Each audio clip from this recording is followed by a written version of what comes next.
জীবনের একটি চাওয়া, একটি পাওয়া, তুমি তোমার প্রেমে সরস হলো মনের মরুভূমি, মনের মরুভূমি এই জীবনে। প্রিয় শ্রোতা বন্ধু, প্রভু যিশুর মিষ্টি ও মধুর নামে শুভেচ্ছা জানাই। রূৎ তার 1 অধ্যায় 16 পদে লেখা আছে, রূৎ কহিল, তোমাকে ত্যাগ করিয়া যাইতে, তোমার পশ্চাৎগমন হইতে ফিরিয়া যাইতে আমাকে অনুরোধ করিও না। তুমি যেখানে যাইবে আমিও তথায় যাইব। এটা ছিল রূতের ভালোবাসার প্রতি ক্রিয়া তথা ভালোবাসার প্রতি সাড়া। নয়মি যখন অত্যন্ত একটি প্রয়োজনের মধ্যে রয়েছে, তখন রূৎ তার পার্শ্বে আছে এবং রূতের উক্তি নয়মির প্রাণ জুড়িয়েছিল, তোমার পশ্চাৎগমন হইতে ফিরিয়া যাইতে অনুরোধ করিও না। আমি আমার দেবতা, আত্মীয় পরিজন, সমস্ত ধন সম্পত্তি ত্যাগ করে তোমার পরিবারে এসেছি। পুনরায় কমস দেবতার আরাধনা করতে যাব না। রূৎ নিজেকে শুদ্ধ ও পবিত্র করে রেখেছিলেন, কারণ তিনি এক নূতন এবং জীবিত ঈশ্বরকে জানতে পেরেছেন। পুরাতন বিষয়গুলি ত্যাগ করেছেন, যেমন 2 করন্থীয় 5 অধ্যায় 17 পদে লেখা আছে, ফলত কেউ যদি খ্রিস্টে থাকে তবে সে নূতন সৃষ্টি হইল, পুরাতন বিষয়গুলি অতীত হইয়াছে, দেখো সেগুলি নতুন হয়ে উঠেছে। অতএব রূৎ জানতেন নতুন জীবন নিয়ে পুরাতন দেবতার নিকটে যাওয়া উচিত না। প্রিয়, আপনার নতুন জীবন কেমন? নতুন জন্ম পাওয়ার পর কি এখনো পুরাতন বিষয়গুলি নিয়ে আপনি ব্যস্ত আছেন? পুরাতন জীবন কি ত্যাগ করতে পেরেছেন? আপনি কি উপলব্ধি করতে পারছেন যে আপনি নতুন সৃষ্টি হয়েছেন? যদি নতুন জীবনের অনুভূতি নেই, তাহলে এখনো সময় আছে। প্রভু যিশুর কাছে এসে নতুন জন্ম লাভ করুন, পাপের ক্ষমা লাভ করুন, এক নতুন পথে চলতে শুরু করুন। রূৎ তার শাশুড়ির সাথে এক নতুন পথে হাঁটতে শুরু করেছিল, তার পায়ের জন্য নতুন পথ খুঁজে পেয়েছিল। রূৎ তার 1 অধ্যায় 19 পদে লেখা আছে, পরে তাহারা 2 জন চলিতে চলিতে শেষে বেথলেহেমে উপস্থিত হইল। যখন বেথলেহেমে উপস্থিত হইল, তখন তাহাদের বিষয় সমস্ত নগরে জনরব হইল। রূৎ প্রথমবার জীবনে এই ধরনের অভিজ্ঞতা অর্জন করেছে। এক নতুন পরিবেশ, নতুন লোক এবং নতুন অভিজ্ঞতা প্রথমবার ইসরায়েল দেশে প্রবেশ করেছে। এটা সম্ভব হয়েছিল ভালোবাসার প্রতিদান স্বরূপ। জীবনে এমন একটি আশীর্বাদ যা সমগ্র বিশ্ব সাক্ষী হয়ে রয়েছে। প্রিয়, বর্তমানে একই অপরিবর্তনশীল ঈশ্বর রয়েছেন। যদি আপনিও রূতের মতো ইসরায়েলের ঈশ্বরকে ভালোবাসেন, তাহলে আপনিও এক নতুন অভিজ্ঞতা অর্জন করতে পারেন।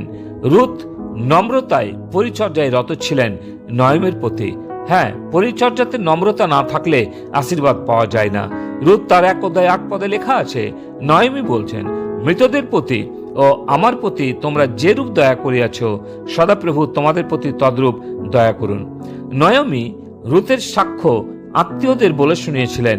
তাই বয়স বলেছিলেন, যখন রূৎ জানতে চেয়েছিল বয়স কেন তার প্রতি এত দয়া দেখাচ্ছেন, বয়স উত্তরে বলেছিলেন, তোমার স্বামীর মৃত্যুর পরে তুমি তোমার শাশুড়ির সহিত যেরূপ ব্যবহার করিয়াছ এবং আপন পিতামাতা জন্মদেশ ছাড়িয়া পূর্বে যাহাদিওকে জানিতে না এমন লোকদের নিকট আসিয়াছ, এই সকল কথা আমার শোনা হইয়াছে।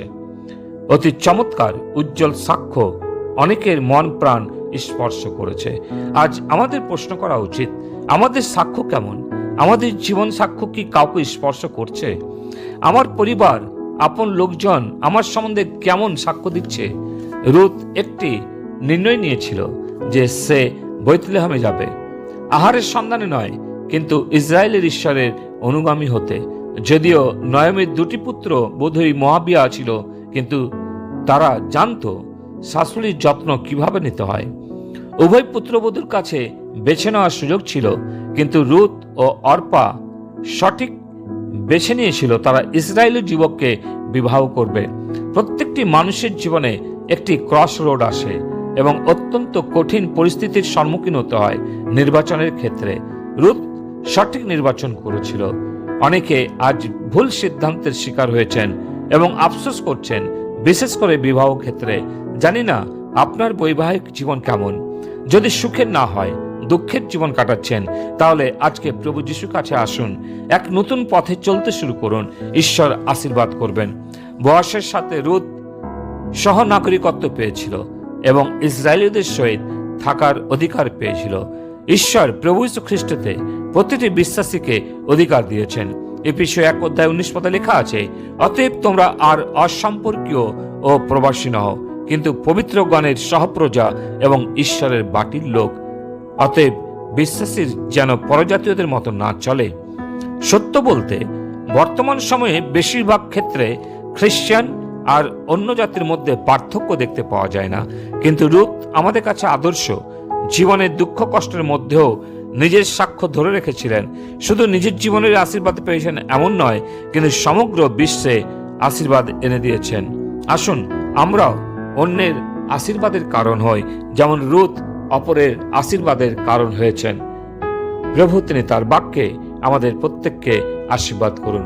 পিতা ঈশ্বর, তোমাকে ধন্যবাদ দিই রুথের জীবনের জন্য, যিনি অপরের আশীর্বাদের কারণ হয়েছেন, যার দ্বারাতে প্রভু মুক্তিকর্তা আজ পৃথিবীতে এসেছিলেন প্রভু যিশু হয়ে।